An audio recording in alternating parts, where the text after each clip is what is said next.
إن الحمد لله نحمده ونستعينه ونستغفره ونعوذ بالله من شرور أنفسنا ومن سيئات أعمالنا من يهده الله فلا مضل له ومن يضلله فلا هادي له وأشهد أن لا إله إلا الله وحده لا شريك له وأشهد أن محمدا عبده ورسوله أما بعد فإن خير الحديث كتاب الله وخير الهدي هدي محمد صلى الله عليه وسلم وشر الأمور محدثاتها وكل محدثة بدعة وكل بدعة ضلالة وكل ضلالة في النار. أعوذ بالله السميع العليم من الشيطان الرجيم من همزه ونفخه ونفثه. بسم الله الرحمن الرحيم. رب اشرح لي صدري ويسر لي أمري واحلل عقدة من لساني يفقهوا قولي. بسم الله الرحمن الرحيم. ان اللہ وملائکتہ یصلون علی النبی یا ایھا الذین آمنوا صلوا علیہ وسلموا تسلیما. اللهم صل علی محمد وعلی آل محمد كما صلیت علی ابراہیم وعلی آل ابراہیم انک حمید مجید. اللهم بارک علی محمد وعلی آل محمد كما بارکت علی ابراہیم وعلی آل ابراہیم فی العالمین انک حمید مجید. آج انشاءاللہ تعالی سورۃ البقرہ کی 92 نمبر آیت سے انشاءاللہ ہم شروع کریں گے. آج بھی انشاءاللہ ایک یونیورسل ٹروتھ آئے گا سورۃ البقرہ کے اندر ہماری رہنمائی کے لیے، تو اس کی تمہید جو ہے وہ 92 نمبر آیت سے شروع ہو رہی ہے. بسم اللہ الرحمن الرحیم. وَلَقَدْ جَاءَكُمْ مُوسَى بِالْبَيِّنَاتِ، اور بے شک موسیٰ علیہ السلام اے یہودیوں تمہارے پاس آئے روشن دلائل لے کر، یعنی معجزات کی شکل میں، اور سب سے بڑا ان کا جو معجزہ وہ تورات. روشن جب نشانیاں لے کے آئے تو کیا ہوا؟ ثم اتخذتم العجل من بعده وانتم ظالمون، تو تم نے اس کے بعد بچڑے کو خدا بنا لیا، بچڑے کو معبود بنا لیا اور تم ظالم تھے. عربی میں ظلم کہتے ہیں کسی چیز کو اس کے اصل مقام سے ہٹا کر کسی اور مقام پر رکھ دینا. تو شرک یہ بھی ہو سکتا ہے کہ کوئی شخص اللہ تبارک و تعالی کی ایسی صفات اس کی طرف منسوب کرے کہ وہ مخلوق کے درجے میں لے کے اس کو آ جائیں، جس کو رد کرنے کے لیے اللہ تعالی نے فرمایا لم یلد ولم یولد. نہ اللہ تعالی نے کسی کو جنا اور نہ اس سے کوئی پیدا ہوا، نہ وہ خود کسی سے پیدا ہوا. تو اب یہ صفات یہود و نصارہ نے اللہ تبارک و تعالیٰ کی طرف منسوب کر دی. اور پھر سورہ مریم میں اللہ تعالیٰ کا غضب ایسا بھڑکا کہ جو لوگ اللہ تبارک و تعالیٰ کے لیے اولاد ٹھہراتے ہیں وہ اللہ کے بارے میں ایسی گالی دیتے ہیں، سخت بات کرتے ہیں کہ اگر آسمان کو پتہ چل جائے، آسمان پھٹ پڑے اور زمین شک ہو جائے اور پہاڑ ریزہ ریزہ ہو جائیں، ان دعوا للرحمن ولدا، کہ انہوں نے رحمان کے لیے بیٹا چنا. اگر ان چیزوں کے بھی کوئی احساسات ہوتے تو اس ظلم کی وجہ سے آسمان ان پہ پھٹ پڑتا. تو انہوں نے اس بچڑے کو خدا بنا لیا، جس کی پوری ڈیٹیل پہلے میں بیان کر چکا ہوں شروع کے رکوع کے اندر. وعلیکم السلام. تو اب اللہ تعالیٰ اس کو کنکلوڈ کر رہا ہے ان کے چند جرائم کو ایک ہی آیت کے اندر، 2 آیات کے اندر، 92 اور 93 کے اندر. اور پھر اس کے بعد وہ یونیورسل ٹروتھ آئے گا جو اللہ کے مارل لاز کا ہے. وَإِذْ أَخَذْنَا مِيثَاقَكُمْ وَرَفَعْنَا فَوْقَكُمُ الطُّورَ، اور وہ وقت بھی یاد کرو کہ جب تم سے ہم نے پختہ عہد لیا تھا اے یہود، اور تم پر ہم نے طور کو بلند کر دیا تھا. سورۃ الاعراف میں ڈیٹیل سے آئے گا کہ طور ایسے ان پر بلند ہوا تھا جیسے بادلوں کا سایہ ہو. ایسے اللہ تبارک و تعالیٰ نے معجزتاً جو طور پہاڑ تھا اس کو ان کے سروں پر لا کر رکھ دیا، معلق، سسپینڈڈ زمین و آسمان کے درمیان، اور پھر ان کو دھمکی لگائی کہ پکڑو اللہ کی کتاب کو. تو ظاہر ہے وہ دہشت کھا گئے. تو وہ چیز آ رہی ہے خذوا ما آتیناکم بقوۃ واسمعوا، پکڑو اس کو جو ہم نے تمہیں دیا ہے مضبوطی کے ساتھ اور بات توجہ کے ساتھ سنا کرو، کیونکہ سننا جو ہے یہ ہدایت کی پہلی شرط ہے. اسی لیے دوزخیوں کے بارے میں سورۃ الملک میں آتا ہے کہ دوزخی جب دوزخ میں جائیں گے تو وہ اپنے ایک جرم کا اعتراف کریں گے. وَقَالُوا لَوْ كُنَّا نَسْمَعُ أَوْ نَعْقِلُ مَا كُنَّا فِي أَصْحَابِ السَّعِيرِ، کہ اگر ہم نے دنیا کے اندر بات سن لی ہوتی اور اپنی عقل استعمال کر لی ہوتی تو آج ہم دوزخ میں نہ پہنچتے. تو اس پہ پھر اللہ کے کامنٹس ہیں ویری نیکسٹ آیت کے اندر، فاعترفوا بذنبہم، انہوں نے اپنے اصلی جرم کا اعتراف کر دیا ہے، فسحقا لاصحاب السعیر، اب ان دوستیوں پر پھٹکار ہو اللہ کی۔ اصل جرم کیا ہے؟ بات کو نہ سننا اور عقل استعمال نہ کرنا۔ تو تمہیں کہا گیا کہ اللہ کی کتاب کو مضبوطی سے پکڑو اور بات کو سنو۔ قالوا سمعنا وعصینا، تو انہوں نے زبان سے تو کہا کہ ہم نے سن لیا، اور ساتھ انہوں نے سمعنا واطعنا کی بجائے یہ کہا وعصینا، اور ہم نے نافرمانی کی۔ اور یہ وہ جان بوجھ کے نہیں کرتے تھے کہ ان کی نیت ہوتی تھی نافرمانی کی، یہ ان کا تکیہ کلام تھا کہ وہ الفاظ کو بگاڑتے تھے۔ جیسے کچھ جگت باز قسم کے لوگ ہوتے ہیں نا ہمارے پنجابی کے اندر بھی، ہر بات کو الٹی طرف لے کے جاتے ہیں، بات سمجھ رہے ہوتے ہیں وہ، لیکن وہ جان بوجھ کے اس کو نا الٹی کوئی بات اس کے بارے میں کر دیتے ہیں۔ تو یہ یہود کی عادت تھی کہ وہ الفاظ کو بگاڑا کرتے تھے، اور اس کے بڑے ایکسپرٹ تھے وہ، صحیح قسم کے وہ سٹیج ڈرامے جس طرح ہوتے ہیں نا، اس کے اندر جگت باز الفاظ کو بگاڑتے ہیں۔ ان کی 3 مثالیں تو قرآن پاک میں آئی ہیں۔ ایک یہ کہ اطعنا کو وہ ایسے بولتے تھے، سمعنا و اطعنا کہنا ہے وہ کہتے تھے سمعنا و عصینا۔ سننے والے کو کہا بھائی آپ نے یہ کیا کہا کہ سنا اور نافرمانی کہ بھئی آپ نے کان صاف کرے، ہم نے اطعنا کہا ہے، اور ایسا منہ گول کر کے۔ اسی طریقے سے ایک ان کی حطتن ان کو کہا گیا تھا کہ جب وہ جیریکو فتح ہوا شہر تو کہا گیا اس میں داخل ہونا تو حطتن کہنا، اللہ تمہارے گناہوں کو معاف کر دے گا۔ تو انہوں نے حنطتن حنطتن حنطتن کہنا شروع کر دیا کہ گیہوں گیہوں گیہوں۔ تو جب کسی نے کہہ دیا بھائی آپ یہ کیا کہہ رہے ہیں، بھائی آپ اپنے کان صاف کریں، ہم حطتن نہیں کہہ رہے ہیں۔ تو یہ ان کی ایک عادت تھی الفاظ کو بگاڑنا۔ اور ایک اور آئے گا راعنا، رعایت کیجئے۔ صحابہ کرام نبی صلی اللہ علیہ وسلم کہتے تھے راعنا یا رسول اللہ، یا رسول اللہ آپ ہماری رعایت کریں، یعنی بات ہمیں سمجھ نہیں آئی، آپ ذرا رعایت فرماتے ہوئے دوبارہ اپنی بات کو ریپیٹ کریں۔ تو یہ اس کو بھی بگاڑتے تھے، راعینا ہمارا چرواہا، نعوذ باللہ، وہ آگے آ رہا ہے۔ تو ان کی ایک انسٹنکٹ میں یہ چیز شامل ہوئی ہوئی تھی کہ یہ الفاظ کو بگاڑا کرتے تھے۔ تو انہوں نے کہا ہم نے سنا اور نافرمانی کی۔ وَأُشْرِبُوا فِي قُلُوبِهِمُ الْعِجْلَ بِكُفْرِهِمْ، تو اللہ تعالیٰ فرماتا ہے کہ ان کے کفر کی وجہ سے ان کے دلوں کے اندر اس بچڑے کی محبت جو ہے وہ پلا دی گئی، کہ وہ بچڑے کی محبت میں اس حد تک آگے گئے کہ انہوں نے اس کو خدائی کے درجے پر فائز کر دیا۔ اور حد تو حد یہ ہے کہ حضرت موسیٰ علیہ السلام چند دنوں کے لیے کوہ طور گئے ہیں اور سیدنا ہارون علیہ السلام ان میں موجود ہیں، اس کے باوجود انہوں نے بچڑے کو خدا بنا لیا۔ پروفٹ موجود ہے، اللہ تعالیٰ کا نمائندہ موجود ہے، اور ان کی اتنی دیدہ دلیری، اصل میں اپنی نافرمانیوں کے سبب اللہ تعالیٰ کا قانون ان پر لاگو ہوا۔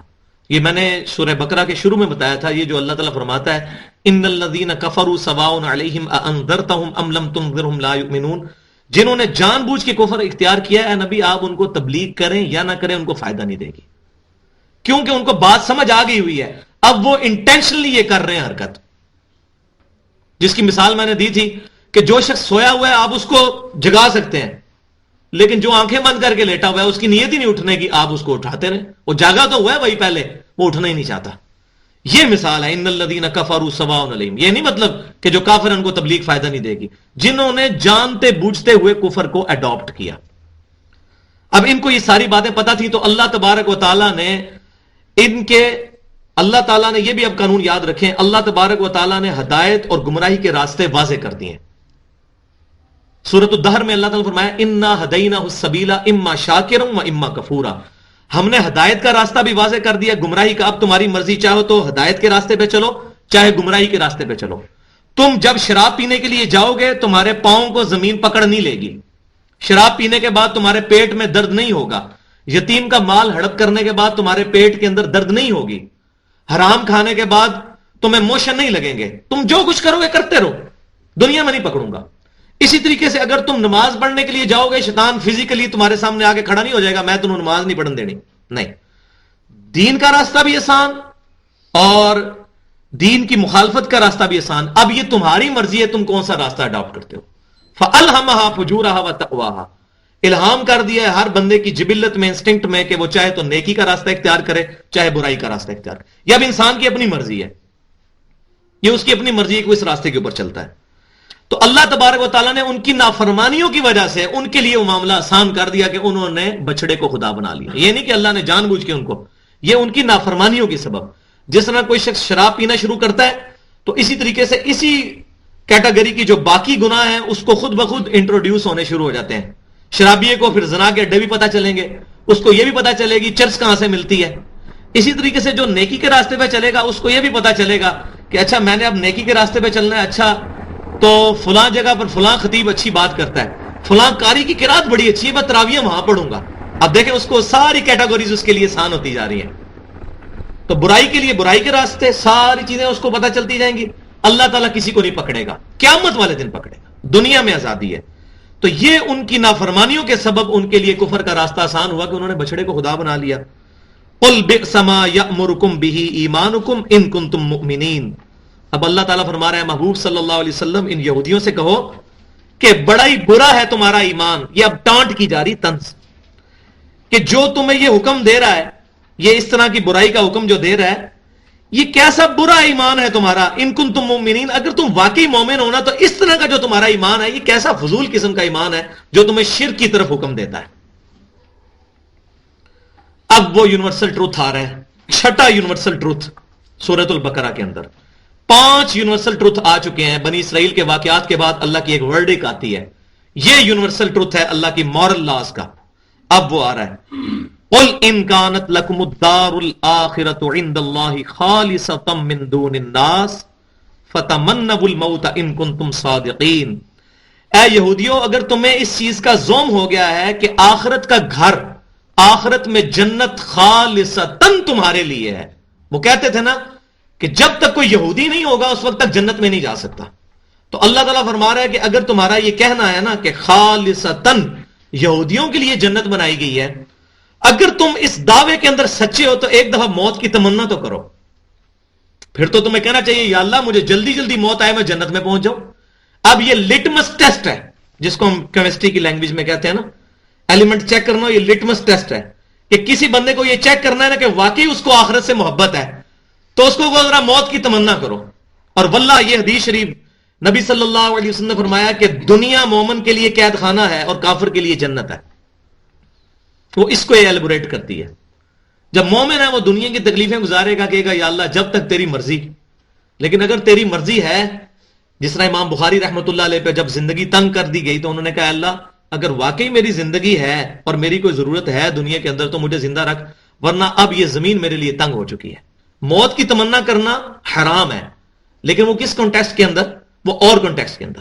اگر کسی کے ساتھ اس طرح کے حالات بن جائیں کہ اس کو یہ ہو جائے کہ اس کو اپنا ایمان بچانا مشکل ہو گیا ہے, تو پھر وہ شخص کہہ سکتا ہے کہ اے اللہ اگر تیری مشیت کے اندر میرے پہ مزید آزمائشیں آنی ہیں تو میں اس قابل نہیں ہوں, تو مجھے عزت کے ساتھ اٹھا لے.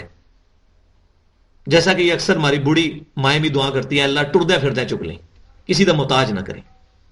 تو یہ خاص سرکمسٹانسز ایسے. تو اللہ تعالیٰ فرما رہا ہے اگر واقعی یہ یہودی کہتے ہیں نا کہ آخرت میں جنت ہے ہمارے لیے, تو یہ دنیا جو ہے یہ تو ان کے لیے ایسٹ نہیں ہونا چاہیے, لائبلٹی ہونی چاہیے, اور ان کو تمنا کرنی چاہیے, فوراً کہنا چاہیے کہ ہم تو بس مرنے کے لیے تیار ہیں. اب یہ ان کا ہے لٹمس ٹیسٹ. اب اللہ تبارک و تعالیٰ اس پر کمنٹس دے رہے ہیں. کیا کمنٹس آ رہے ہیں؟ وَلَن يَتَمَنَّهُ أَبَدًا بِمَا قَدَّمَتْ أَيْدِيهِمْ. اللہ تعالیٰ فرما رہا ہے وہ ہرگز کبھی بھی موت کی تمنا نہیں کریں گے ان اعمال کی وجہ سے جو انہوں نے آگے بھیج رکھے ہیں. پتہ تو ان کو بھی ہے کہ ہماری حرکتیں کیا ہیں, کانفیڈنٹ تو نہیں ہے اپنی بے حیائیوں کی وجہ سے. وہ یہ کبھی بھی موت کی تمنا نہیں کریں گے کیونکہ ان کو پتہ ہے ہم نے جو آگے بھیجا ہوا ہے. اور یہ واقعی دنیا کے اندر جو اللہ کا نافرمان ہے, آپ اس کو دیکھیں گے کہ وہ خواہش کرے گا کہ میں اس دنیا کی زندگی میں زیادہ سے زیادہ وقت گزاروں. بوڑھا ہو چکا ہوگا لیکن اس کی حسرت نہیں ختم ہوئی ہوگی دنیا میں زندہ رہنے کی. تو یہ آپ دیکھ لیں جتنے دنیا دار لوگ ہیں وہ تو کہتے ہیں بس ہم دنیا کے اندر زیادہ سے زیادہ زندگی گزاریں اور فل انجوائے کرتے ہیں دنیا کی زندگی کو. جبکہ مومن جو ہے وہ حلال اور حرام کی تمیز کر کے بڑے نازک پلسرات کے اوپر سے روزانہ گزرتے ہوئے, نفس پرستی سے بچتا ہوا, حرام سے بچتا ہوا, نمازوں کا اہتمام کرتا ہوا, فجر کی تکلیف اٹھاتا ہوا, عشاء کی تکلیف اٹھاتا ہوا, تو یہ تمام راستہ طے کرتا ہے اور کہتا ہے یا اللہ کب یہ دنیا کے زندگی کے دن پورے ہوں گے اور ہم تیری جنت میں پہنچ جائیں گے. تو یہ مومن. اللہ تعالیٰ ہمارا کبھی بھی یہ یہودی تمنا نہیں کریں گے واللہ علیم بالظالمین، اور اللہ کے علم میں ہیں یہ ظالم لوگ، اللہ تعالیٰ سے ڈھکے چھپے ہوئے نہیں ہیں یہ لوگ. وَلَتَجِدَنَّهُمْ أَحْرَصَ النَّاسِ عَلَى حَيَاةٍ، اور اے نبی صلی اللہ علیہ وسلم آپ ان کو دنیا کی زندگی کے بارے میں حریص پائیں گے باقی تمام لوگوں سے. یہ یہودی بڑی تمنا کرتے ہیں دنیا کے اندر ہم زیادہ زندگی گزاریں، اور اس وقت بھی دیکھ لیں دنیا کی ساری اکانومی دنیا کی جو ہے وہ یہودیوں کے قبضے میں ہے. مال کی محبت، دنیا میں زندہ رہنے کی محبت. وَمِنَ الَّذِينَ أَشْرَكُوا، اور حالت یہ ہے کہ جو لوگ مشرک ہیں، جو پیغمبروں کے بھی نہیں ماننے والے، ان سے بھی زیادہ ان کے دل میں تمنا ہے دنیا میں زندگی میں رہنے میں. اور یہ واقعی صحیح بات ہے. آپ دیکھیں کہ مشرک جو بھی تھے آ کے میدان میں ڈٹ کے مقابلہ کیا نبی صلی اللہ علیہ وسلم کا. انہوں نے آئے ہیں نا مکے سے چل کے بدر میں، احد کے میدان میں آئے ہیں، جانے دی ہیں انہوں نے، کتنے ان کے سردار قتل ہوئے ہیں، لیکن یہودی کبھی بھی مسلمانوں کے سامنے نہیں آئے. غزوہ خیبر کا موقع ہوا، اپنے آپ کو انہوں نے قید کر لیا قلعوں کے اندر، اتنے بزدل، مقابلہ ہی نہیں کیا. اور حتیٰ کہ انہوں نے اوپر سے اسلام بھی قبول کر لیا، لبادہ بھی اسلام کا اوڑھ لیا. اور منافق آپ دیکھیں مدینے میں اسی لیے منافق تھے، وہ یہودی تھے، اوپر سے مسلمان اندر سے یہودی، اور اسلام کی جڑیں کاٹتے تھے. اور انہی ظالموں نے پھر جو ہے وہ اسلام میں فتنہ کھڑا کیا. سیدنا عثمان کو شہید کیا گیا، سیدنا علی کو شہید کیا گیا، سیدنا امیر معاویہ اور سیدنا عائشہ کو انہی نے دھوکے کے ساتھ سیدنا علی کے خلاف اکسایا. اور مسلمانوں کی تاریخ کے بہت بڑی بڑی جنگیں ہوئی جن کے اندر کتنے مسلمان شہید ہوئے. اور بعد میں انہی کا فتنہ چلتے چلتے پھر وہ سیدنا حسین کی شہادت، اور پھر جو ہے امت جو ہے اسی وقت دو فرقوں میں بٹ گئی. یہ ساری جو ہے یہودیوں کی کارستانیاں. تو وہ جو مشرک تھے وہ پھر بھی جدار تھے، سامنے آگے مقابلہ کرتے تھے، جانے دیتے تھے، لیکن یہ مشرکوں سے بھی گئے گزرے. یود احدہم لو یعمر الف سنہ، ان میں سے ہر ایک کی یہ خواہش ہے کہ وہ 1000 سال تک زندہ رہے. ایسی ان کی زندگی کی خواہش ہے، وہ چاہتے ہیں 1000 سال کم از کم زندگی ہونی چاہیے. وما ہوا بمزحزحیہ من العذاب ان یعمر، اللہ تعالیٰ فرما رہا ہے بالفرض اگر ان کو اتنی زندگی دے بھی دی جائے تو تب بھی موت تو آنی ہے، عذاب سے تو نہیں یہ بچ سکتے. مرنے کے بعد پھر انہوں نے اللہ کی بارگاہ میں پیش ہونا ہے، چاہے 1000 سال بھی زندہ رہیں دنیا کے اندر. یہ نہیں ہوگا کہ یہ اتنے سال زندہ رہنے کے بعد بچ جائیں گے. واللہ بصیر بما یعملون، اور اللہ تعالیٰ دیکھ رہا ہے جو کچھ وہ کرتے ہیں. اللہ تعالیٰ سے کوئی بات چھپی ہوئی نہیں ہے کہ ان کی انسٹنکٹ کس وجہ سے ہے. اب ایک اور امپارٹنٹ ٹاپک ڈسکس ہونے لگا ہے اگلے رکوع کے اندر، وہ یہ کہ صحیح بخاری میں کتاب التفسیر چیپٹر میں یہ حدیث موجود ہے کہ عبداللہ بن سلام رضی اللہ تعالیٰ عنہ جو بہت بڑے یہودی عالم تھے، بعد میں وہ صحابی رسول بنے، اسلام قبول کیا انہوں نے. ان کی حدیث موجود ہے صحیح بخاری کتاب التفسیر چیپٹر میں کہ وہ نبی صلی اللہ علیہ وسلم کے پاس آئے تو جب جبرائیل کا ذکر چھیڑا تو انہوں نے کہا کہ جبرائیل تو جو ہے یہودیوں کا دشمن ہے. کیوں کہ جبرائیل جو ہے جب بھی یہودیوں پر عذاب آیا ہے یہ جبرائیل ہی عذاب لے کے آیا ہے. اور سب سے بڑا ظلم یہ سمجھتے تھے کہ جبرائیل نے غلطی کی ہے، بنی اسرائیل میں یہ پیغمبر آنا چاہیے تھا آخری، بنو اسماعیل میں چلا گیا یہ، نعوذ باللہ. تو یہ سب سے بڑا دشمن تو ہمارا جبرائیل ہے. پھر وہ گالیاں بھی نکالتے تھے. اور اسی لیے مسلمانوں میں بھی اسی قسم کے کانسیپٹس آئے یہودیوں کے زیر اثر. آج سے تقریباً 1100-1200 سال پہلے مسلمانوں میں ہی شیعہ کا ایک فرقہ رہا ہے جس کو غرابیہ کہتے ہیں. آج موجود نہیں ہے، پہلے تھے، جن کا ذکر شیخ عبد القادر جیلانی رحمۃ اللہ علیہ نے اپنی کتاب غنیۃ الطالبین میں بھی کیا. غراب کہتے ہیں عربی میں کوے کو. وہ یہ کہتے تھے جس طرح کوے جو ہیں وہ ہم شکل ہوتے ہیں، اس طریقے سے نبی صلی اللہ علیہ وسلم اور سیدنا علی ہم شکل تھے. جبرائیل نے آنا تو سیدنا علی کے پاس تھا، وہی لے کر غلطی سے چلا گیا نبی صلی اللہ علیہ وسلم کے پاس، نعوذ باللہ من ذالک.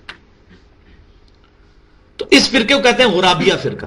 آج دنیا میں موجود نہیں ہے. آج کے شیعوں پر یہ تہمت ہے کہ اگر ان کو کہا جائے کہ وہ نبی صلی اللہ علیہ وسلم کی نبوت کو نہیں مانتے، ایسا نہیں ہے. اسی طریقے سے شیعہ میں ایک ایسا گروہ بھی رہا ہے جن کا یہ عقیدہ تھا کہ یہ قرآن جو ہمارے پاس موجود ہے یہ اتنا قرآن نہیں ہے، اس سے زیادہ بھی قرآن تھا جو کہ بکری سپارے کھا گئی، اور اس قسم کی مختلف جو حکایات مشہور ہیں وہ آج کے شیعہ کے عقیدے نہیں ہیں. ان گروہوں کو شیعہ نے خود کافر کہہ کے اپنے اندر سے نکال دیا. لہذا یہ بہت بڑا جرم ہے اخلاقی اور علمی کہ آج کے شیعہ کے بارے میں یہ بات کی جائے. اور اگر آپ نے چیک کرنا ہے تو ان کو جا کے پوچھ لیں. تو بعض چیزیں ہم خام خواہ امت کے اندر فرقہ واریت کی وجہ سے مشہور ہو جاتی ہیں، ایسا ہوتا نہیں. باقی جو غلطیاں وہ اپنی جگہ موجود، لیکن جو چیز ہے نہیں ہے وہ کسی پر منسوب نہیں کرنی چاہیے. امت کو جوڑیں گے کتاب اللہ کے اوپر، تو ظاہر ہے یہ کیسے ہو سکتا ہے بھائیوں کہ کتاب کے اوپر امت کا اتفاق نہ ہو، ورنہ تو پورا دین ڈھکوسلا بن جائے گا. قرآن پاک پر اجماع ہے امت کا. آج قرآن پاک کی واحد دلیل حق ہونے کی سب سے بڑی وہ اجماع امت ہے، کیونکہ ہمارے سامنے تو قرآن نہیں نازل ہوا، نہ ہم نے صحابہ کو دیکھا نہ تابعین کو. یہ امت کا تواتر اور امت کا اجماع اس کو نقل کرتا چلا آ رہا ہے کہ یہ قرآن پاک وہی ہے جو آج سے 1400 سال پہلے نازل ہوا. اس کے علاوہ کوئی اور دلیل ہے ہی نہیں ہے. اور اگر امت قرآن میں بھی اختلاف کر لے تو پھر تو کام ہی ختم ہو گیا، پھر تو دین ڈھکوسلا بن گیا. کیوں؟ قرآن پاک میں واضح طور پہ یہ بات آئی، وَاعْتَصِمُوا بِحَبْلِ اللَّهِ جَمِيعًا وَلَا تَفَرَّقُوا. اللہ کی رسی کو مضبوطی سے تھام لو اور فرقہ واریت میں مت پڑو. وہ اللہ کی رسی قرآن ہے، صحیح مسلم میں موجود ہے. قرآن اللہ کی رسی ہے، اس میں ہدایت ہے، اس میں نور ہے. جو اس کو پکڑے گا وہ ہدایت پہ ہے، جو اس کو چھوڑ دے گا وہ گمراہ ہے. یہ ہم نے اپنے منہج پہ بھی لکھ کے لگائی ہوئی ہے حدیث. صحیح مسلم کتاب الفضائل میں 6228 نمبر حدیث ہے. تو یہ قرآن پاک الحمدللہ اس کو شیعہ اور اہل سنت کے تینوں گروہ بڑے بڑے جو ہیں، بریلوی، دیوبندی، اہل حدیث، کوئی اختلاف نہیں ہے کہ قرآن پاک جو ہے مصحف جو ہے بسم اللہ الرحمن الرحیم سے لے کے والناس تک ہے. بسم اللہ کے آیت ہونے یا نہ ہونے میں اختلاف ضرور ہے، لیکن اس پہ سب کا اتفاق ہے یہ مصحف کا حصہ ہے. تو یہ بات کہاں سے شروع ہوئی تھی کہ وہ جبرائیل علیہ السلام کو گالیاں دیتے تھے. تو مسلمانوں کا یہ عقیدہ نہیں ہے، ہم کسی بھی فرشتے کو گالی دینا کفر سمجھتے ہیں. تو اب یہ اس کانٹیکسٹ میں بات ہو رہی ہے. اب اللہ تبارک و تعالی جواب دے رہا ہے کہ اللہ اور اس کے فرشتے اور اس کے رسول یہ تمام ایک آرگینک جو ہے ہول ہیں، یہ ایک ہے. اللہ رسولوں میں کوئی فرق نہیں ہے دعوت کے اعتبار سے. خالق اور مخلوق کا فرق ہے، دعوت کے اعتبار سے رسولوں کی دعوت اللہ کی دعوت سے مختلف نہیں ہے. اسی لیے کہا گیا من یطع الرسول فقد اطاع اللہ. اور چھٹے سپارے کا پہلا صفحہ ہے، اللہ تعالیٰ فرماتا ہے کہ کٹر کافر وہ لوگ ہیں جو رسولوں میں اور اللہ میں فرق کرتے ہیں. یہ بڑی خطرناک بات ہے. وہ کٹر کافر ہیں جو رسولوں میں اور اللہ میں فرق کرتے ہیں. کیوں؟ یہودی کہتے تھے ہم اللہ کو مانتے ہیں، اگر ایک محمد کو نہ مانا تو کیا ہوا؟ نعوذ باللہ. ہمیں کہا گیا لا نفرق بین احد من رسلی، ہم رسولوں پر بھی ایمان لانے میں فرق نہیں کرتے اور نہ ہی اللہ اور رسولوں میں فرق کرتے ہیں. رسولوں کی دعوت اللہ کی دعوت، اللہ کی دعوت رسولوں کی دعوت.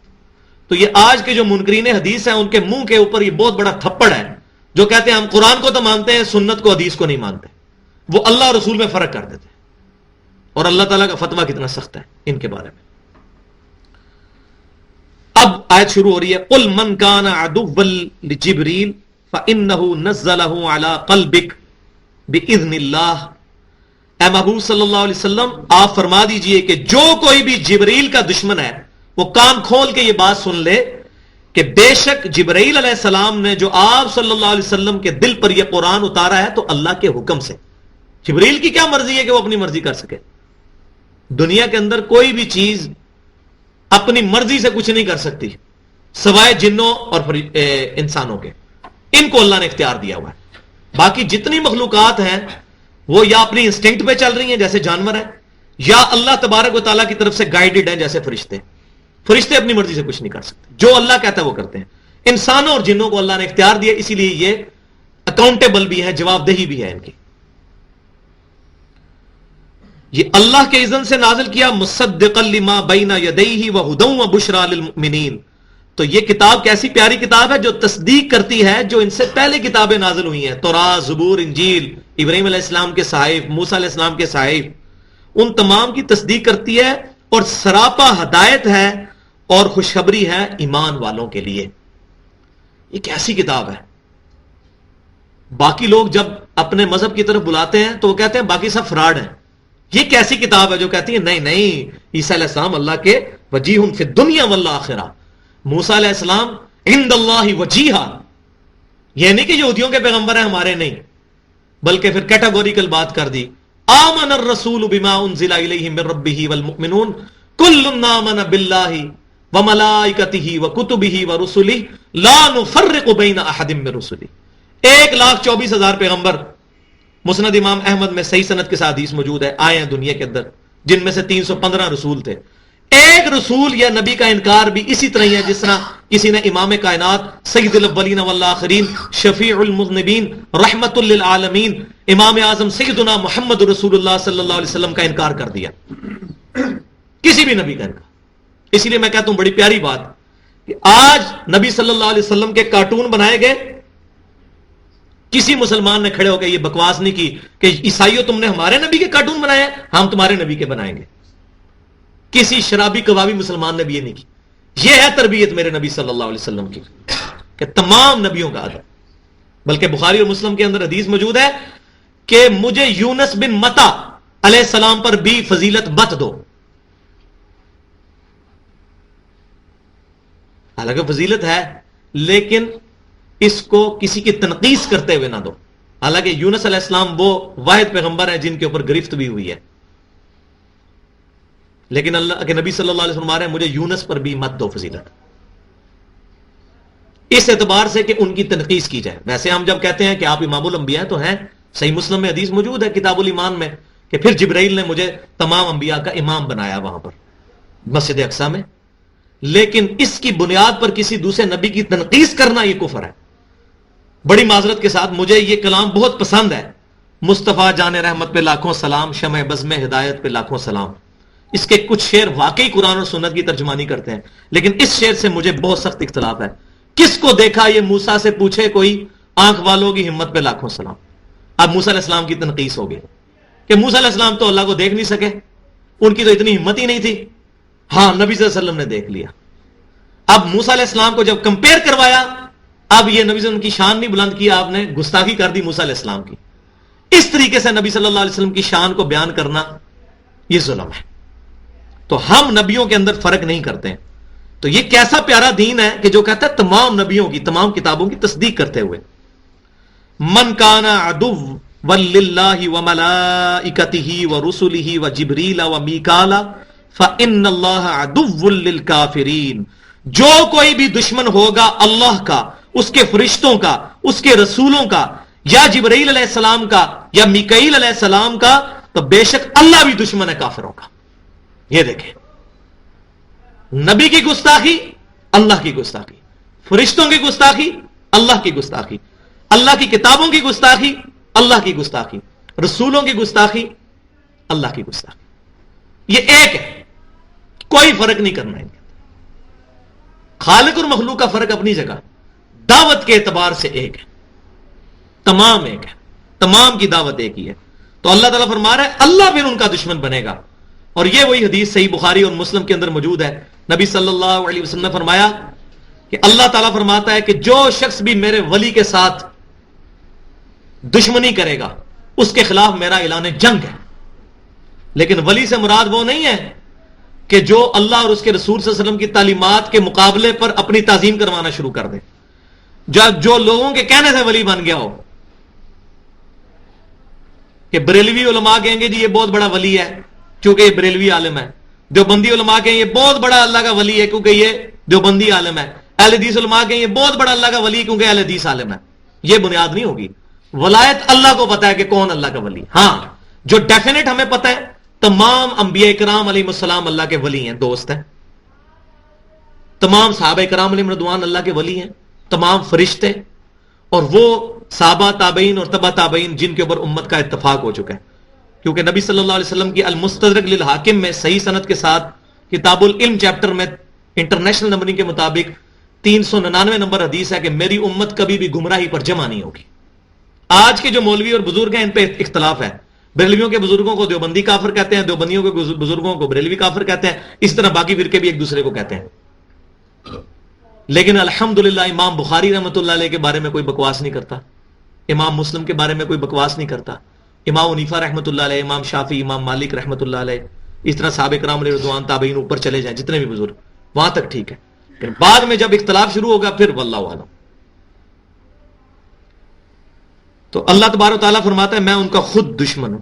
تو جبرائیل اور میکائیل میں نے بتایا تھا کہ ایل عربی زبان میں کہتے ہیں اللہ کو, اسرائیل اللہ کا بندہ, جبرائیل اللہ کا بندہ, میکائیل اللہ کا بندہ. یہ صحیح بخاری میں موجود ہے کہ عبرانی اور سریانی زبان کے اندر ایل کا لفظ اللہ کے لیے، اور یہ جو پہلے آ رہا ہے جیم با را جبریل کا جو یہ جبر کا والا جو لفظ آیا ہے، یہ عربی زبان سریانی اور عبرانی زبان کے اندر بندے کے لیے استعمال ہوتا ہے۔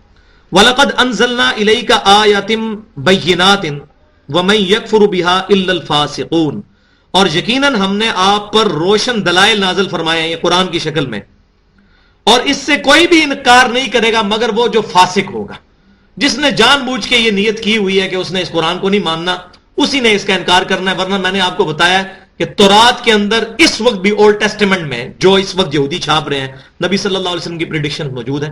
کتاب الاستثناء چیپٹر جو ہے ڈیوٹرانومی، اس کا جو چیپٹر نمبر 18 ہے، اس کی باب 18 کی جو آیت نمبر 18 ہے، اس میں موسیٰ علیہ السلام کہتے ہیں کہ اے میرے امتیوں، اے بنی اسرائیل، تمہارے بھائیوں یعنی بنی اسماعیل میں سے اللہ تعالیٰ میری مانند ایک رسول اٹھائے گا۔ اللہ تعالیٰ نے فرمایا اے موسیٰ علیہ السلام، میں تیری مانند ایک رسول اٹھاؤں گا، اس کے منہ میں اپنا کلام ڈالوں گا، وہ اپنی خواہش نفس سے کچھ نہیں کہے گا مگر وہی کہے گا جو میں اس کو وحی کروں گا۔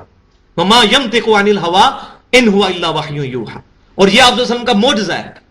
پہلے انبیاء اکرام کو تختیاں دی جاتی تھی، کتابیں تختیوں کی شکل میں، لیکن نبی صلی اللہ علیہ وسلم کے ساتھ اللہ تبارک تعالیٰ نے ایسا معاملہ فرمایا کہ آپ کے منہ میں اپنا کلام ڈالا، آپ کے دل کے اوپر قرآن کو اتارا۔ تو یہ پریڈکشنز تورات کے اندر موجود تھی، انجیل میں بھی موجود ہیں۔ گاسپل آف جان کا جو باب نمبر 14 ہے، اس کے اندر پورا باب نمبر 14 اسی سے ڈیل کرتا ہے۔ عیسیٰ علیہ السلام کہتے ہیں جب میں جاؤں گا وہ بابرکت روح دنیا کے اندر آئے گی، پھر وہ قیامت تک تمہارے ساتھ رہے گی، یعنی ان کی نبوت قیامت تک کے لیے ہوگی۔ وہ میرے نام کو دنیا میں روشن کریں گے، اور میرا جانا تمہارے لیے رحمت ہے، میں جاؤں گا تو وہ آئیں گے، اور وہ اپنی خواہش نفس سے کچھ نہیں کہیں گے، وہ وہی کہیں گے جو اللہ ان کو وہی کرے گا، وہی والی بات وما ينطق عن الهوى ان هو الا وحی یوحى۔ او كلما عاهدوا عهدا نبذه فريق منهم بل اکثرهم لا يؤمنون۔ کیا یوں نہیں ہوا کہ جب کبھی انہوں نے وعدہ کیا تو انہوں نے اپنا وعدہ جو ہے وہ توڑ کر پھینک دیا ایک گروہ نے، بلکہ اکثر لوگ تو سرے سے ایمان لانے والے ہی نہیں ان میں سے۔ یعنی اللہ تعالیٰ فرما رہا ہے کہ اے نبی صلی اللہ علیہ وسلم، آپ کا انکار تو چلے کیا انہوں نے اپنے پیغمبروں کی کون سی بات مان لی تھی؟ موسیٰ علیہ السلام کو پوری زندگی انہوں نے تنگ کر رکھا، جب وہ گئے بچڑے کو خدا بنا لیا، ٹھیک ہے، اس کے بعد جو بندروں والا واقعہ ڈیٹیل سے گزرا ہے اس کے اندر، وہ انہوں نے کیا۔ انہوں نے کتنی نافرمانیاں کی ہیں، انہوں نے اپنے پیغمبروں کی کون سی بات مانی ہے؟ آج اگر یہ کہہ رہے ہیں کہ ہم نبی صلی اللہ علیہ وسلم کو نہیں مانتے تو یہ کوئی نئی بات نہیں ہے، انہوں نے تو اپنے پیغمبروں کو بھی جھٹلایا ہے۔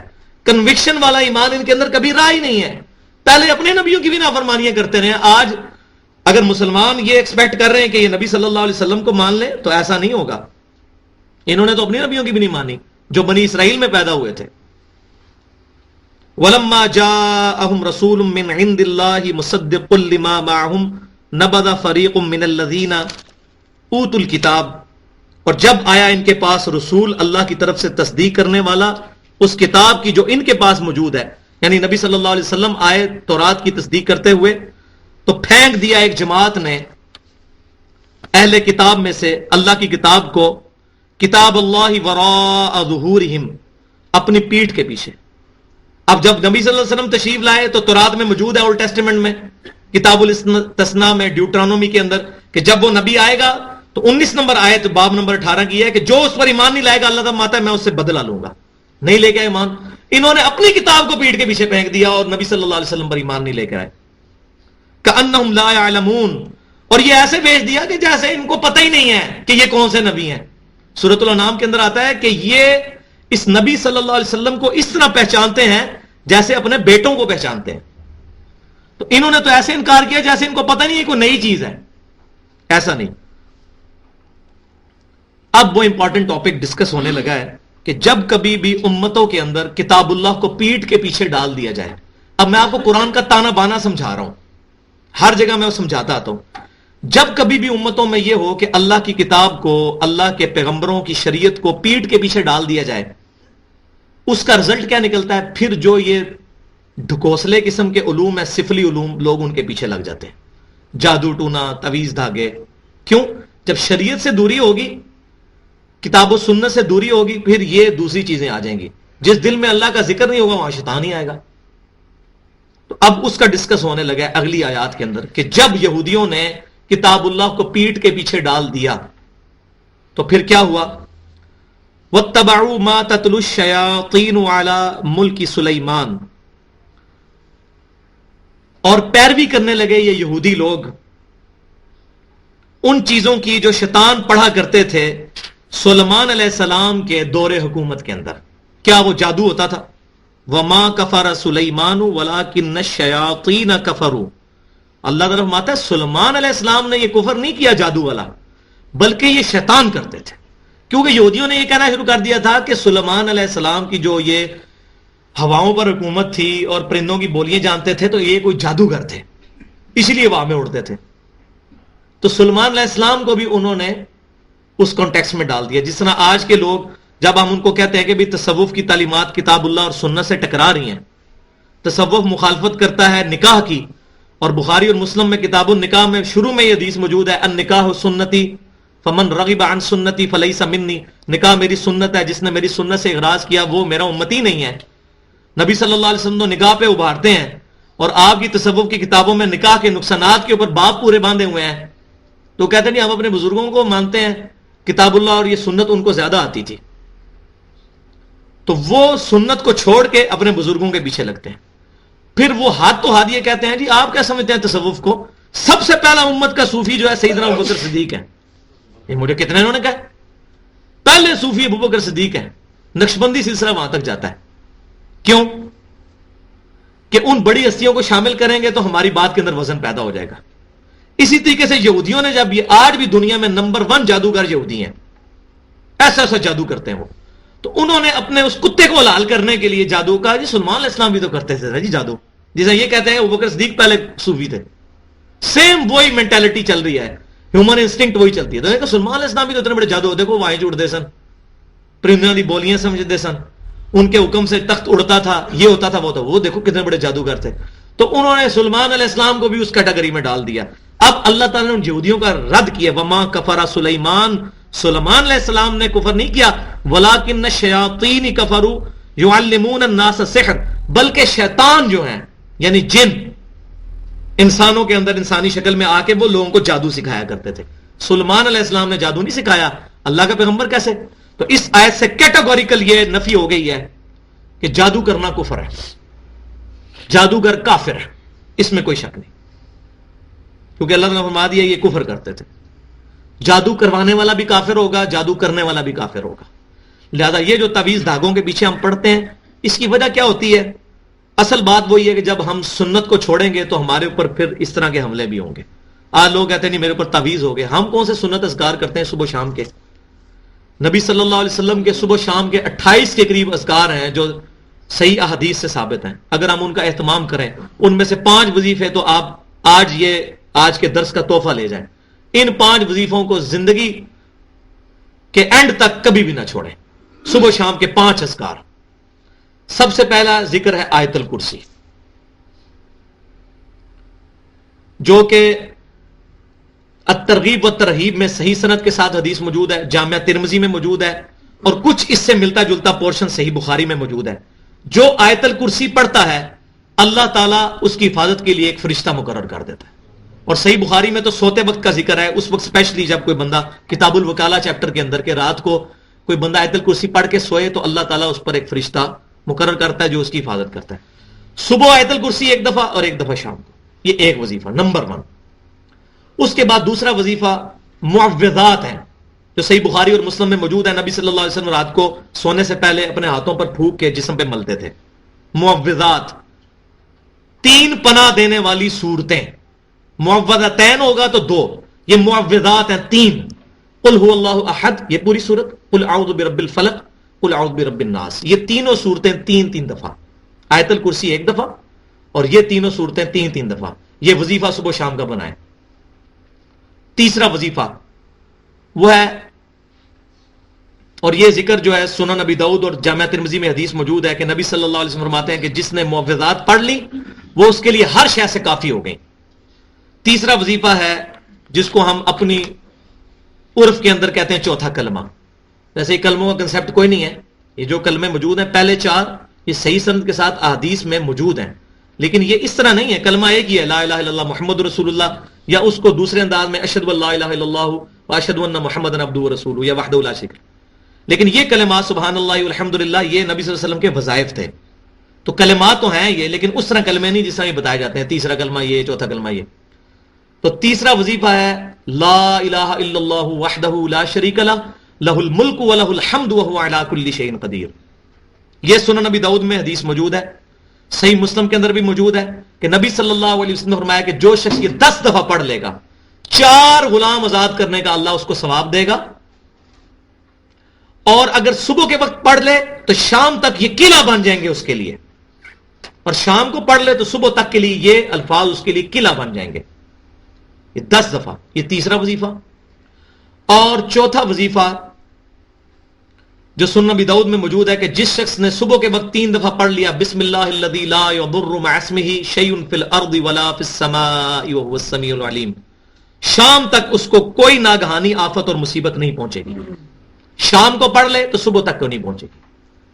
اور پانچواں وظیفہ ہے جو صحیح مسلم کے اندر موجود ہے، مسند امام احمد میں موجود ہے کہ نبی صلی اللہ علیہ وسلم نے فرمایا کہ جو شخص 3 دفعہ صبح پڑھ لے اعوذ بکلمات اللہ التامات من شر ما خلق، تو شام تک اس کو کوئی زہریلے جانور کا ڈنگ نقصان نہیں پہنچائے گا. شام کو پڑھ لے صبح تک. تو یہ میں کہتا ہوں یہ جو آج کل ڈینگی وائرس آیا ہوا ہے تو یہ وظیفہ عام کریں، یہ 5 وظائف. اور میں انشاءاللہ اب کوشش کر رہا ہوں اللہ تعالیٰ ہمت دے کہ وہ اذکار والے کارڈ تو ہیں لیکن وہ 28 اذکار لوگ پڑھ نہیں سکتے. ان 5 اذکار کو اللہ سے ایک ریسرچ پیپر کی فارم کے اندر چھوٹے سائز میں پبلک میں عام کیا جائے دعوت کے لیے کہ لوگ سنت وظائف کو، اس کو میں کہتا ہوں یہ سنت ویکسین ہے بیماریوں کی. میری طرف بھائی متوجہ رہیں، جب آپ میں سے کوئی بندہ آپس میں گفتگو کرتا ہے تو سمجھیں میں درس سے فارغ. اس ٹائم میرے پہ پوری کیفیت آ رہی ہے، میں کوئی خبریں نہیں پڑھ رہا مولویوں کی طرح رٹی رٹائی تقریریں، میں پورا انوالو ہوں، نہ میں نے کوئی رٹی ہوتی تقریر. یہ ادھر ہی بیٹھ کے مجھے پتا چلتا ہے میں نے اب کیا بیان کرنا ہے، میرے ذہن میں نہیں تھا میں نے یہ وظائف بیان کرنا ہے. تو یہ آپ لوگوں کی کسی غلط حرکت کی وجہ سے میری پھر وہ ٹینشن جو ہے نا وہ لوز ہو جاتی. لہٰذا میری طرف متوجہ ہے، جس نے بات کرنی بعد میں بیٹھتا ہوں 1.5-2 گھنٹے بیٹھتا ہوں، ہر چیز کا انشاءاللہ کتاب و سنت سے جواب دیں گے. تو یہ 5 وظائف کو ہم سمجھے کہ یہ سنت ویکسین ہے بیماریوں کے خلاف. آج ہماری پریشانیوں کا حل اس کے اندر موجود ہے. ہم اس کو چھوڑ بیٹھے ہیں تو اب تعویذ دھاگوں کے پیچھے پڑیں گے. تو یہ آپ نے گھر بھی بیٹھ کے پڑھ لینا تھا ترجمہ، لیکن جو میں باتیں کر رہا ہوں انشاءاللہ تعالی اس میں سے کافی باتیں آپ کو کسی تفسیر میں بھی نہیں ملیں گی. تو اسی لیے فاسألوا اہل الذکر ان کنتم لا تعلمون. تو میری زندگی کا نچوڑ ہے جو میں پازیٹیو انداز میں آپ تک پہنچانے کی کوشش کر رہا ہوں، اس کو اٹینٹو ہو کے سنا کریں. تو اللہ تعالیٰ فرما رہا ہے کہ وہ شیاطین لوگوں کو سکھایا کرتے تھے سحر. وما انزل علی الملکین ببابل ہاروت و ماروت. اس کے علاوہ ایک اور چیز جو اتاری گئی تھی 2 فرشتوں پر بابل شہر کے اندر. یہ بابل شہر جو ہے وہ عراق کے اندر ہے. ہاروت اور ماروت یہ 2 فرشتے، ان کے اوپر چیز اتاری گئی تھی جو وہ کیا تھی وہ آگے آ رہی ہے. وما يعلمان من احد حتى يقولا انما نحن فتنة فلا تكفر. اور وہ دونوں فرشتے آزمائش بنا کے اللہ نے اتارے تھے لوگوں کے لیے، اور وہ اس وقت تک ان کو وہ علم نہیں سکھاتے تھے جب تک یہ نہ کہہ دیں کہ دیکھو لوگوں ہم تمہارے لیے اللہ کی طرف سے آزمائش ہیں تو کفر نہ کرو، یہ چیزیں نہ سیکھو. لیکن سکھاتے تھے وہ. جیسے اللہ تعالیٰ نے ہمیں کہا شیطان کی پیروی نہیں کرنی لیکن شیطان پیدا کر دیا. ہمیں کہا زنا نہیں کرنا لیکن سیکس رکھ دیا. ٹھیک ہے. ہمیں کہا کہ حرام کی طرف نظر نہیں اٹھانی لیکن لذت رکھ دی اس کے اندر. ہمیں کہا حرام نہیں کھانا لیکن حرام کے ذریعے جلدی سے امیر ہونے کا نسخے ہمیں پتہ چل گئے. تو یہ اللہ تعالیٰ نے ان چیزوں میں اٹریکشن رکھ کے روکا ہے. اسی طریقے سے اللہ نے وہ 2 فرشتے جو نازل کیے تھے وہ ہمارے لیے آزمائش کے طور پہ. لیکن وہ کیا کہتے تھے جب فرشتے کو چیز سکھانے لگتے تھے کہ بھائی میرا سو رہے ہیں ان کو اٹھائیں، اچھا میری طرف دیکھتے رہیں. وہ جب بھی کوئی سکھایا کرتے تھے بات تو وہ کہتے تھے دیکھو ہم جو چیزیں سکھانے لگے یہ ہے غلط ہے، کفر، ہم سے نہ سیکھنا. لیکن پھر بھی لوگ چسکا لیتے تھے اور وہ سیکھتے تھے. فَيَتَعَلَّمُونَ مِنْهُمَا مَا يُفَرِّقُونَ بِهِ بَيْنَ الْمَرْءِ وَزَوْجِهِ. تو وہ دونوں فرشتے ان کو وہ منتر سکھاتے تھے جس کے ذریعے میاں بیوی کے درمیان جدائی ڈال دی جائے. یہ آج بھی آپ دیکھ لیں یہ منتر لوگ سیکھتے ہیں جا کے، تعویذ دھاگے کرواتے ہیں کہ کس طریقے سے میاں بیوی کے درمیان نفرت پیدا کر دی جائے اور وہ لڑائی جھگڑوں تک پھر نوبت پہنچ جاتی ہے. اور خیر پاکستان کے اندر تو ویسے بھی اگر کوئی بھی معاملہ ہونا اس کو ہم تعویذ داغوں کی طرف منسوخ کرتے ہیں. 90% کیس میں ہوتا نہیں ہے, صرف ہماری بدگمانیاں ہوتی ہیں, ہم سمجھ لیتے ہیں یہ ہو گیا, ایسا ہوتا نہیں ہے. تو یہ وہ چیزیں سکھاتے تھے اور ساتھ کہتے تھے دیکھو ہم آزمائش ہیں. ہم یہ اس لیے نہیں سکھا رہے آپ کو کہ جی یہ دیکھو فرشتے جادو سکھاتے تو پھر جائز ہوا.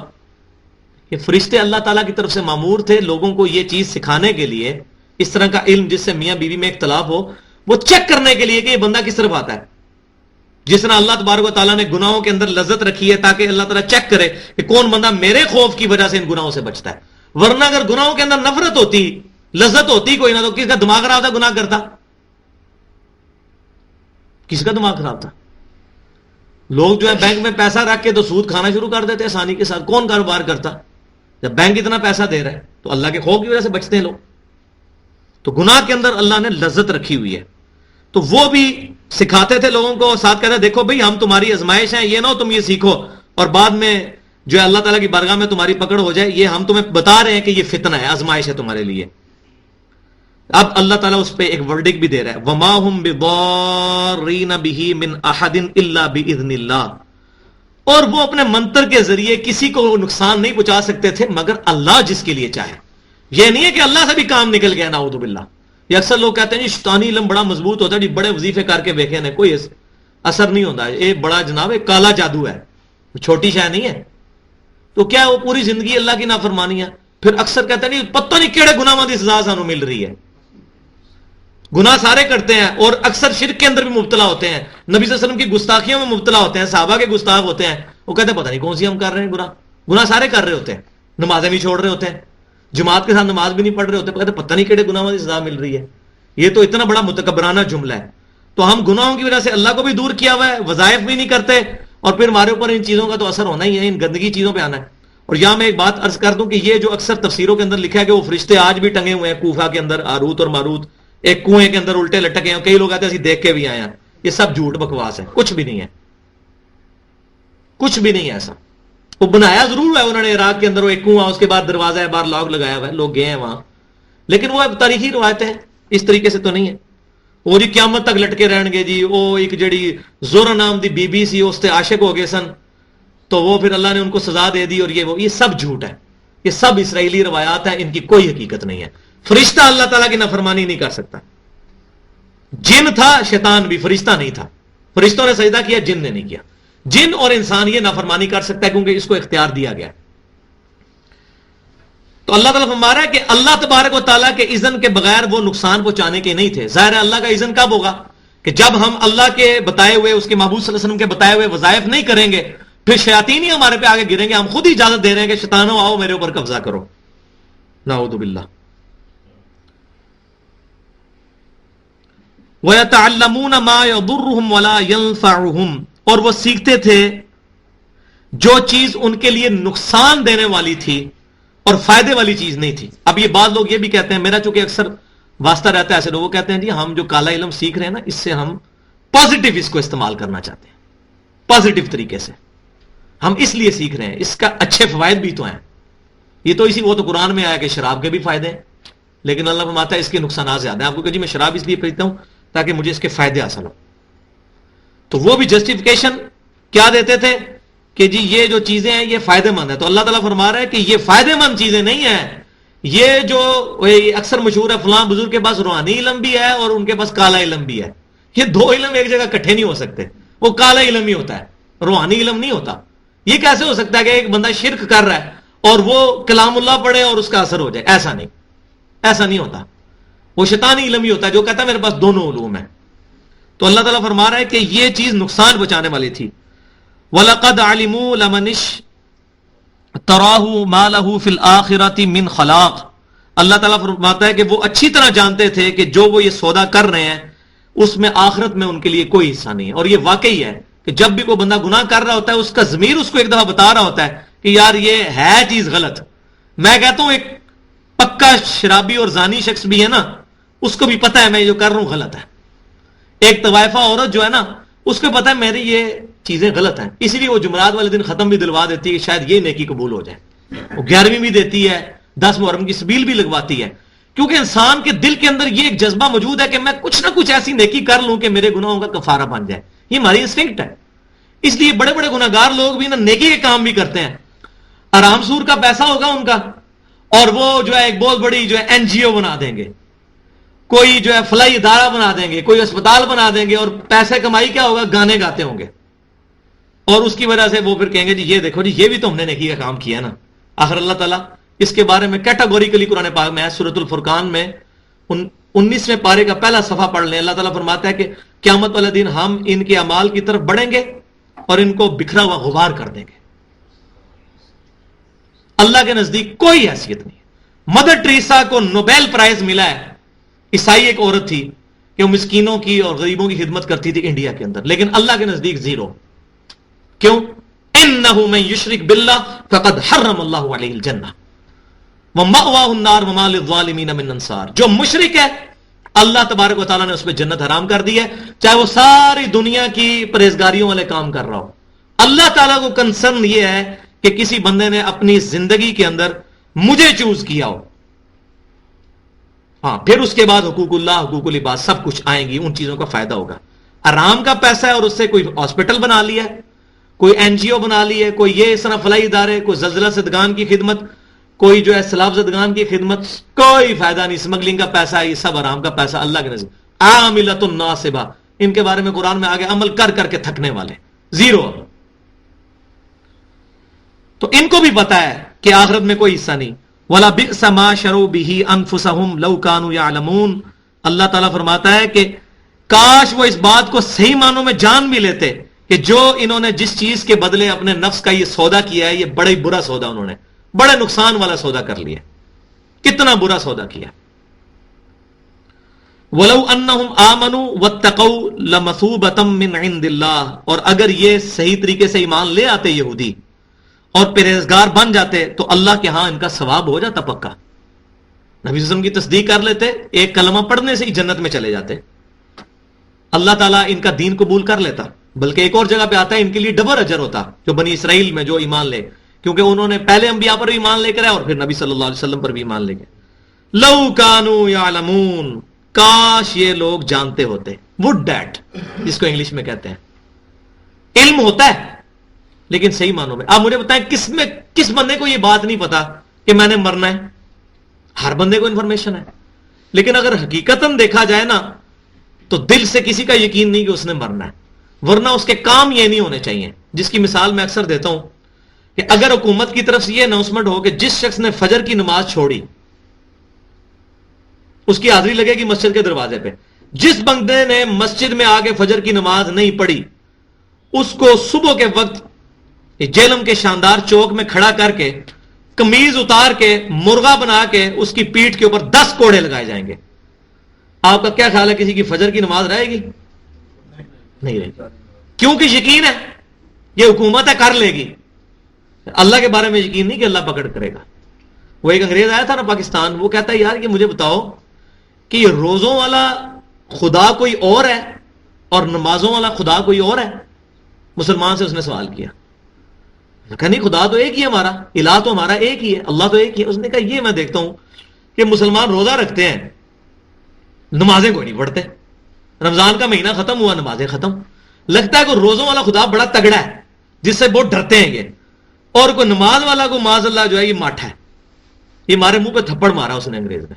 اور حقیقت یہ ہے, ہم حکومت کو تو تگڑا سمجھتے ہیں, حکومت کے وعدوں کو تو ہم سمجھتے ہیں یہ پورے ہو جائیں گے, حکومت اپنی وہ ریٹ آف دا گورنمنٹ قائم کرے گی, اللہ کے بارے میں نہیں. اور اس کے اگینسٹ دوسرا اس کا سائملٹینیس کنٹراسٹ یہ دیکھیں, اگر حکومت کی طرف سے یہ اناؤنسمنٹ ہو کہ جو شخص مسجد کے اندر تکبیر اولا کے ساتھ پہلی صف میں نماز پڑھے گا فجر کی, اس کو 5,000 روپیہ روزانہ دیا جائے گا. جو دوسری صف میں پڑھے گا 3,000 روپیہ, تیسری صف والے کو 1,000 روپیہ روزانہ. آپ کا کیا خیال ہے فجر میں پہلی رکعت کے اندر جگہ مل جائے گی ہمیں پہلی صف کے اندر؟ لوگ رات کو ہی جا کے وہاں پر جو ہے نا اپنے رومال پھینک لیں گے اور لڑائیاں ہوں گی کہ نہیں تھی میں پہلے آیا تھا تو میرا رومال پیچھے کیوں کیتا. لیکن اللہ تبارک و تعالیٰ کیا وعدے فرما رہے ہیں؟ نبی صلی اللہ علیہ وسلم فرماتے ہیں کہ تکبیر اولا دنیا اور جو کچھ دنیا کے اندر ہے مجھے اس سے بڑھ کر محبوب ہے. اور جامعہ ترمذی میں صحیح حدیث موجود ہے حسن لذاتی سند کے ساتھ کہ نبی صلی اللہ علیہ وسلم نے فرمایا کہ جو شخص 40 دن تک تکبیر اولا کے ساتھ 5 نمازیں پڑھے گا, یعنی اس کی کوئی رکعت فوت نہ ہو, تو اللہ تعالیٰ دو چیزوں سے اس کو آزادی دے گا، ایک جہنم کی آگ سے آزادی دے دے گا اور دوسرا منافقت سے۔ کتنی بڑی گارنٹی ہے! ہماری زندگی میں کبھی اس طرح کے 40 دن آئے ہیں؟ الحمدللہ میں ایسے لوگوں کو جانتا ہوں کہ جن کی الحمدللہ سالوں میں کوئی تکبیر اولیٰ قضا نہیں ہوئی آج کے دور کے اندر۔ یہ اللہ تعالیٰ ہمت دے کسی کو، وہ ڈٹرمنڈ ہو جائے کہ میں نے تکبیر اولیٰ نہیں جانے دینی، واللہ کبھی نہیں جائے گی۔ یہ ہم نے خود فیصلہ کرنا ہے، جس کی سب سے بڑی مثال ہمارے امام مسجد ہے۔ امام مسجد تکبیر اولیٰ سے کیوں نماز پڑھ رہے ہوتے ہیں؟ ان کو پتا ہوتا ہے پیچھے مقتدی بڑے ڈاڈے ہیں، اگر ہم 5 منٹ لیٹ ہو گئے تو وہ صلواتیں سنا دیں گے ہمیں، تو وہ ڈر کی وجہ سے تکبیر اولیٰ سے نماز پڑھ رہے ہوتے ہیں۔ اور بعض اوقات استغفر اللہ ایسا بھی ہوا ہے کہ جب وہ نماز پڑھانے کے لیے مسجد میں نہیں گئے نا تو اپنی بھی انہوں نے فجر کوئی نہیں پڑھی۔ یہ پوچھا بعد میں ان سے، وہ نہیں جی آج وہ بس لیٹ ہو گئے۔ وہ مقتدیوں کے ڈر کی وجہ سے تکبیر اولیٰ پکڑ رہے ہوتے ہیں۔ تو اب اور میں کہتا ہوں آج یہ اناؤنسمنٹ ہو جائے نا کہ 1 لاکھ روپیہ تنخواہ ہے جی جو 40 دن تک تکبیر اولیٰ سے نماز فلاں مسجد میں پڑھائے، یہ سارے ہی ہم لوگ یہ اتنے 70-80 بندے بیٹھے ہیں، سارے امام مسجد بن جائیں گے۔ ٹھیک ہے جی، کیڑا مسئلہ ہے جناب؟ وہ مشکل ہے 5 ہی نمازاں نے، لیکن اللہ تعالیٰ کے وعدوں کا ہمیں یقین نہیں ہے، اس لیے ہمارے لیے بڑا مشکل ہو جاتا ہے ان چیزوں کو سمجھنا۔ تو میں آج کے درس کو یہیں پر مکمل کرتا ہوں، اور انشاءاللہ آج میری ارادہ تو تھا اس کو لمبا کرنے کا، لیکن مقصد یہ ہے کہ جب تک وہ بات صحیح طریقے سے کنوے نہ ہو، ترجمے سے تو قرآن ہر سال دورہ قرآن کرواتے ہیں لوگ، کئی مسجدوں میں بھی ہوتا ہے، کئی مولوی بھی کرواتے ہیں، لیکن اصل مقصد جو ہے وہ جو کنوکشن والا ایمان پیدا ہونا، تزکیہ نفس اور قرآن کا روب دل میں بیٹھنا، وہ چیز اس وقت تک نہیں ہوگی جب تک ایک ایک آیت کے اوپر ایمفسائز نہ کیا جائے۔ واللہ ایک آیت بھی ہماری ہدایت کے لیے کافی ہے۔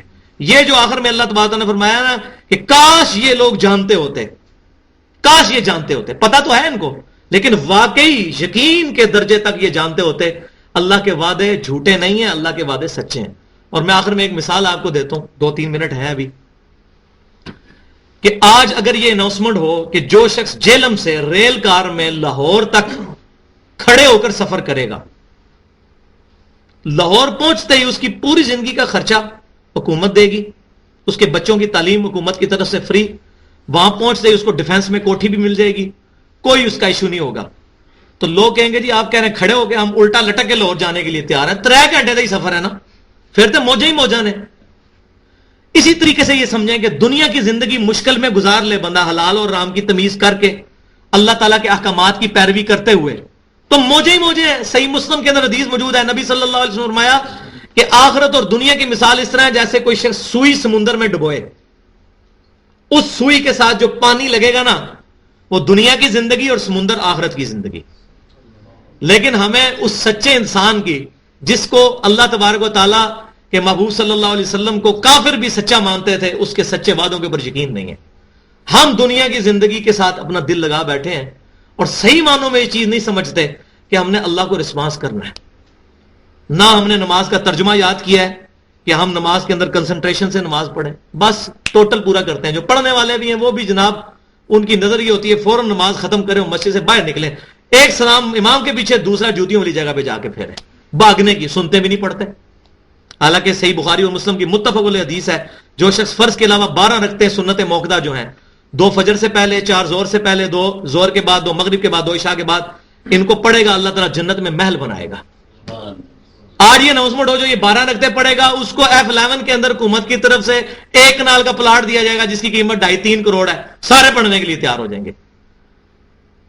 تو ہمیں اللہ اور اس کے رسول کے وعدوں پر کاش یقین نصیب ہو، یہی ہم اللہ سے دعا کرتے ہیں۔ اے اللہ اپنے اور اپنے محبوب صلی اللہ علیہ وسلم کے وعدوں پر ہمیں یقین کامل عطا فرما۔ اور وہ دعا پڑھتے ہیں جو محفل سے اٹھتے وقت کی دعا ہے، سبحانک اللہم و بحمدک، اشہد ان لا الہ الا انت، استغفرک و اتوب الیک، وما علینا الا البلاغ المبین۔